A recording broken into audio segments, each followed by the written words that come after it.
Fish, on its own, is one of the cleanest sources of animal protein you can eat.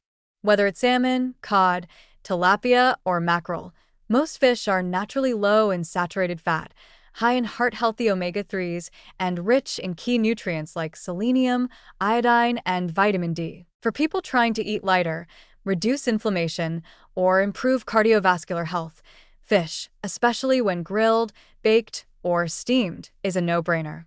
Even lean white fish, which has less fat overall, provides essential amino acids without the heaviness of red meat. But the moment that fish gets dipped into tempura batter and dropped into hot oil, everything changes.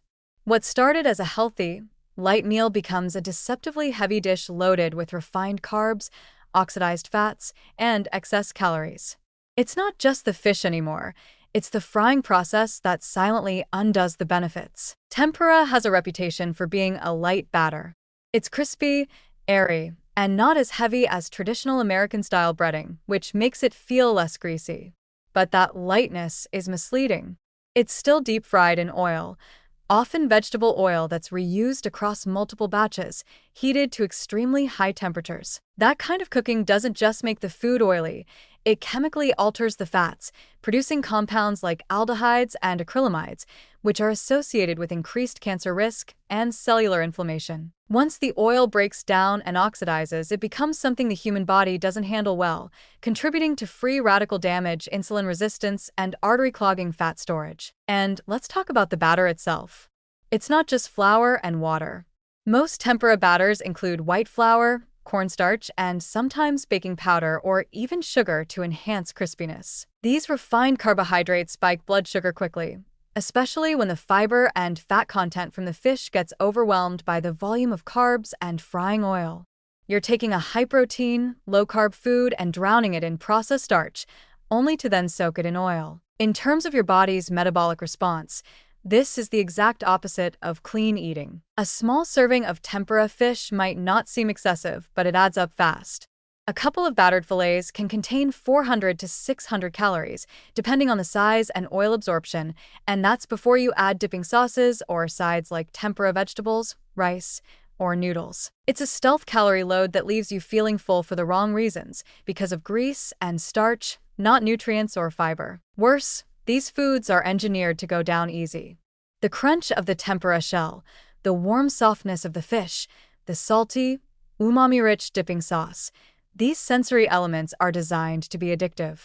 And because the fish is hidden inside the batter, many people forget what they're really eating. You stop thinking about the omega-3s or the lean protein, and instead you just chase texture and flavor.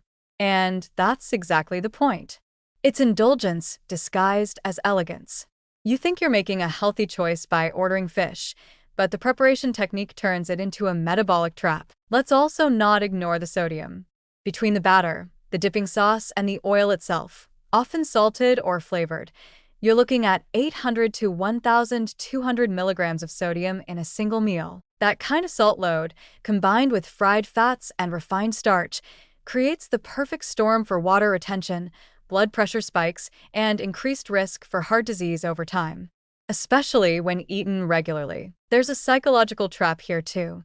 The word tempura feels safer than fried.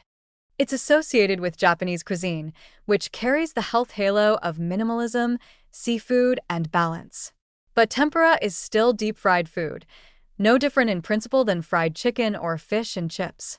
The process is the same, and the damage, metabolically speaking, is also the same. Just because it's thinner and crispier doesn't make it harmless. In some ways, it's even more dangerous, because it flies under the radar of what we think of as junk food. And then there's the repetition. If you eat tempura once in a while, fine. But in many diets, especially those built around sushi restaurants, bento boxes, or fusion cuisine, tempura is a common side or topping. Tempura shrimp, tempura rolls, tempura vegetables. One meal isn't the problem. It's the cumulative effect of thinking these choices are neutral or even healthy. They're not. They're consistent sources of inflammatory oils, processed carbs, and hidden calories. So, what's the alternative? Choose grilled, broiled, or steamed fish. Season it with herbs, spices, or even a light citrus marinade. You'll get the protein, the good fats, the flavor, and none of the toxic oil byproducts or refined flour. Add whole vegetables or brown rice, and you've got a balanced, satisfying meal that supports your body instead of taxing it. Tempura isn't the worst food in the world, but it absolutely doesn't belong in the category of clean eating. It's a wolf in sheep's clothing, fancy enough to seem harmless, fried enough to cause harm, and subtle enough that most people don't question it. But you should, because the moment a healthy food gets dropped into a vat of boiling oil, it stops working for your body and starts working against it. And no amount of crispy texture is worth that trade.